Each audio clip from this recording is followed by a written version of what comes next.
Hello guys! Good morning! Actually, I just woke up, no?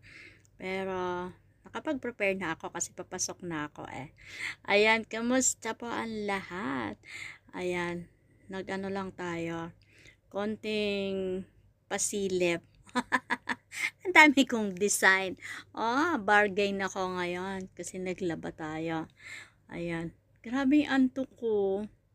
Kasi nag-out ako alas 2, nakatulog ako alas 4, gising ako alas 7, 4, 5, 6, 7, 3 hours lang, alas 7, kasi nga naglaba.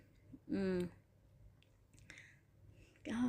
Kaya papasok ako, ngayon papasok na ako, sobrang antok ko. Ay, naantok ako.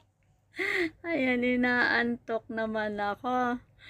Grabe, parang gusto kong matulog. Pero hindi pwede, kailangan tayong mag-work na. Pero okay lang, sige, laban lang tayo sa life. Alright, sige. Ayan, sige, kamusta po? Ayan, grabe po ang panahon dyan sa atin sa may Pilipinas. Ayan, hindi na nahinto ang ulan. Ayan, ingat po kayo. At syempre, ayan, bukas inaabangan din po namin. Ayan, yung rally po dyan bukas. Ayan, yung Big Tom Rally. Kasi, kahit paano, makipagsimpatya din kami. Kasi sa social media lang kami makikipagsimpatya. Kasi nga, ayan, dahil may work, at saka wala namang kaming ganap dito na mga rally-rally, sa na lang kami.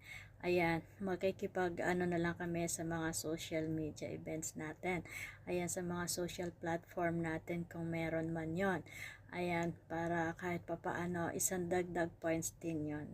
Siyempre, gusto rin namin ng talaga na isang mapayapa kasi nai-stress din po kami sa totoo lang.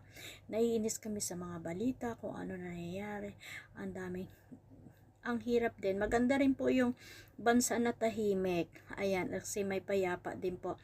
Parang dito sa Kuwait, nagkakaroon man ng kaguluhan, pero hindi po namin nararamdaman yung pag may mga problema na madali din naman inaayos.